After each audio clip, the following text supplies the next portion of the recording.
Hello, this is Pastor Robert, and I've never been in a position like this to have to share so much information on the subject of how to go to church. But we have a lot to learn, so I thank you for listening in to these instructions. The good news is we are returning to in-person worship. The date will be Sunday, June 28th. That will be our first gathering in Fellowship Hall with a worship time at 11 a.m. A lot is going to be different, however. First of all, face coverings or masks will be required of everyone, even me.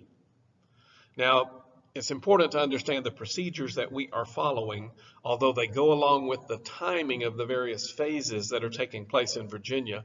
These are much stricter and much more conservative than what the government actually requires. We are being particularly cautious. A few of you will say, "Come on, we don't need to do that." I can hear you now.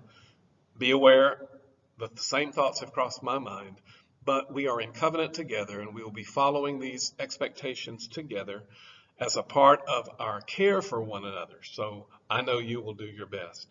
And by the way, face coverings, that's not like the store I went to where there was a sign on the door saying no one will be admitted to this store without a face covering. I walked inside and I felt like I was the only person in there with a mask. It was a sign that was up there for legal reasons, but it meant nothing. These are expectations which we will together abide by. We also need everyone who will ever attend worship, even at least once, to have a signed health form on file. The good news is you only have to fill it out once, and then just let us know if anything should ever change. But this will give important information and help us in planning for the service and in keeping everyone healthy. You can do that anytime now, and you can file that with us. It will be kept in a safe place. You can, for each adult, please fill one out yourself. If you have children, you can add their names to the form. If you cannot fill out a form, you can call me and I can take that information down from you over the phone and keep it confidential for you. It's a very simple signed health form. We do need everyone to do that, and so we appreciate your willingness to help us out with that. We'll have copies available. We'll be mailing them out. We can email you one. We'll have hard copies here at the church. And again, of course, you can simply call me and I can take the info over the phone. Here's another one that's a huge difference for us. We're going to be asking people to RSVP. That's right, to make a reservation for church. What is this, a five-star restaurant? Well, no, not exactly. But this is part of the procedure Virginia churches will be following, that at a minimum of 4 days before the Sunday service, that would be Wednesday, by Wednesday you need to call or email the church so that we can have a list of how many people will be attending and who, so that we can then set up chairs and make adequate preparations. We anticipate the experience based on others, our attendance will likely be fairly small, thus the reason of using Fellowship Hall, but we will also, by having the reservation procedure, if we should overfill our space, we will open up a 9:30 worship service as well, so that we can accommodate everyone. You won't be left behind. The service will also be a little bit shorter, 30 to 45 minutes in length. Masks are a little bit uncomfortable, so we're going to try to accomplish this in a little briefer way. There will be music going on in the worship space before you enter, so that if you get there before 11 and come in and sit down, there will be worshipful music taking place. The chairs will be already spaced out to enforce social distancing, so that will make it very easy. And we do realize that couples or families with children, you do not have to be that far apart. You don't have to sit 6 feet away from your husband unless you want to. But that again, it will be helpful to have the information on who is coming ahead of time so that we can prepare the chairs in an appropriate way. And I do need to say we're really grateful to our custodian, Rick Dixon, and his wife, Rebecca, who assists him. They've kind of been furloughed during this time when we haven't had to clean the building because nothing's going on here. But they have been so gracious in coming back to assist us, not only with cleaning this space, but giving particular attention to the limited space we will have and making sure it's not only clean, but disinfected. We also have a healthy church team that has met. Thank you so much to you who were involved in that to help go through all of these procedures and make sure we are in good shape. The 6-foot spacing, other than your immediate family, the people you are with all the time, the 6 feet spacing it applies to before, during, and after the worship service, not just when we sit in the chairs. So just like happens at other places in our community, if there's a line to get in, please back yourself up 6 feet. Do the very best you can.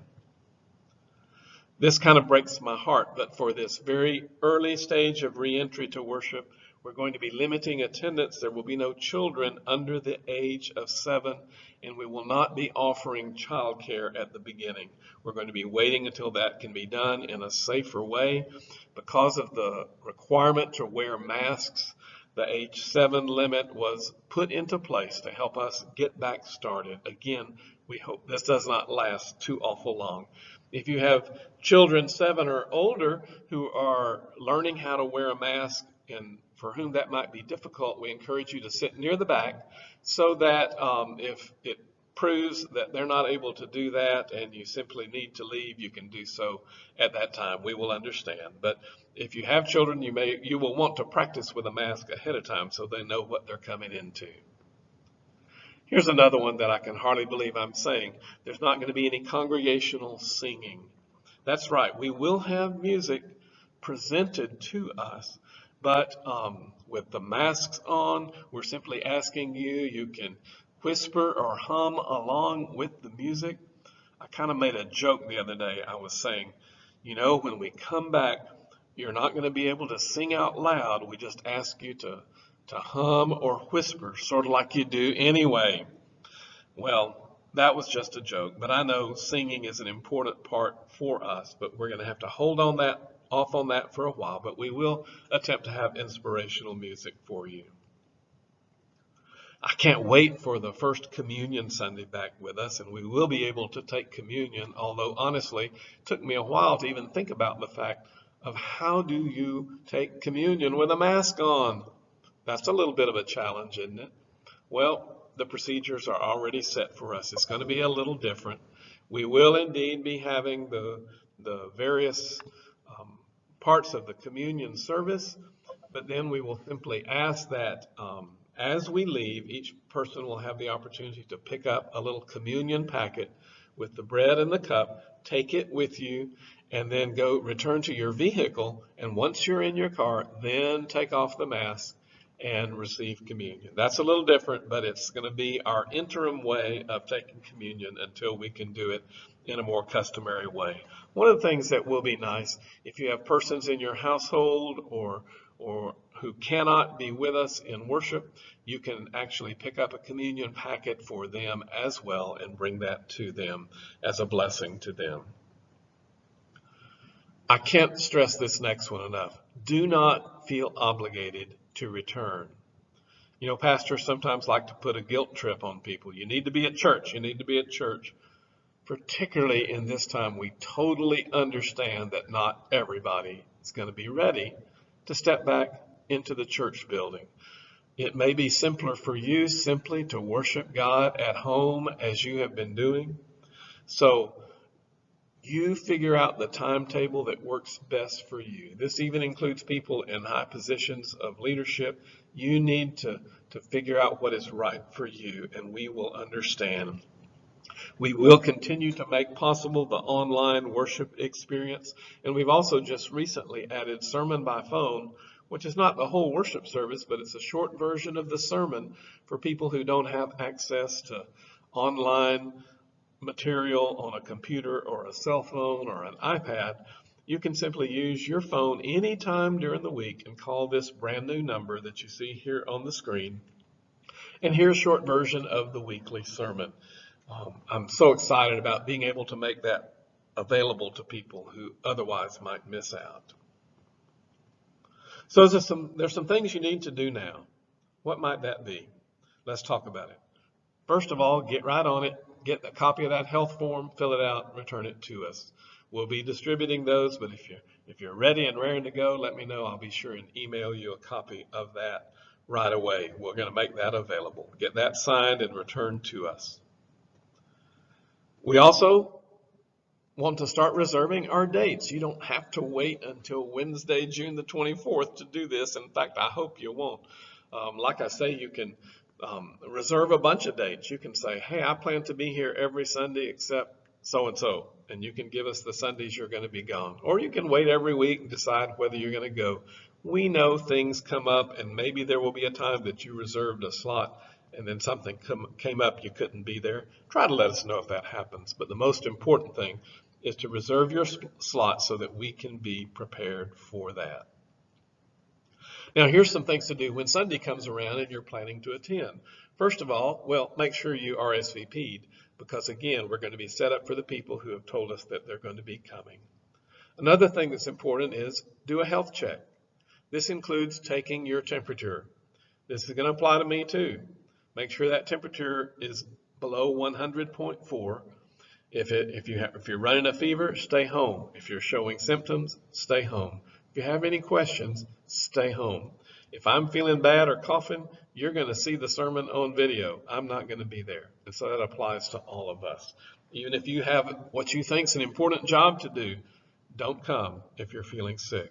We need to be extra cautious at this time. We're also asking everybody, bring your face covering and hand sanitizer with you, okay? So before you go out the door, make sure everybody's got their face covering and got some hand sanitizer for your family so that you'll have that with you. When you pull up to church, put on your face covering before you leave your car, okay? Because we are to be wearing our masks or face coverings not just in the fellowship hall, but from the minute we leave our vehicle. I also encourage you to be sure and keep social distancing at every stage, while parking, while getting out of your vehicle, while mingling in the parking lot, while approaching the back entrance. No handshakes, no hugging. You can chat 6 feet away. As you park, if you see a car pulling up, you may want to skip the space and go to the next space, but we're not requiring that for everyone, just to make sure that as we get in and out of the car, we're not bumping into people there. But just keep that in mind as you come to park. Then you are going to be asked to check in as you enter. That's just so we have a record of everyone who was here and to make sure that we have the forms available for everyone who comes. Again, this is a little bit different, but I think you understand why that will be important. One of the reasons that's important is in the very, very, very unlikely event that someone from our church family shows symptoms of the virus, and if they had been at church, we will be able to immediately tell who was in the room with them so that we can get you that information. We are praying we don't have to do that, but we're going to be ready in case of that sad outcome there. We're going to know who was here. So if you think everybody in the church should know your name, please don't be offended if somebody asks, what's your name now? If that offends you, what you need to do, you need to be the volunteer that checks everybody in, since you know everybody else, right? Just kidding there. Another thing we're not going to be doing is passing offering plates, but there will be an offering basket. So as you enter or as you leave, you can leave your offering. You've been extremely generous attending to that during this time. Some churches have gone through extreme financial difficulties during this time of not having their doors open. And we are so blessed to realize that our people have continued to remember the church family in their giving, even though some of us have faced financial challenges of our own, either by mailing in your offering or by giving online. When we open up the church building, we'll of course have the offering basket, and that's another way that you can give your gift there. The restrooms will be open, however, with the limited length of service, we encourage you as best as possible to limit your use of the restroom to make sure it's empty before you enter. And but the restrooms will be open. Maybe you've had the experience that I had of going into a store and needing to use the restroom, and poof, you found out they were locked there. Our restrooms will be open for you.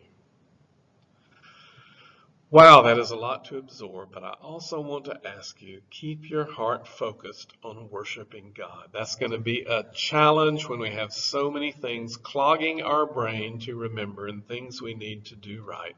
But I believe you can do it, and I think we're going to have some blessings that we normally wouldn't have on just a regular Sunday. Even with all of these procedures, we are going to be blessed. I can hardly wait for the opportunity to get back into worship.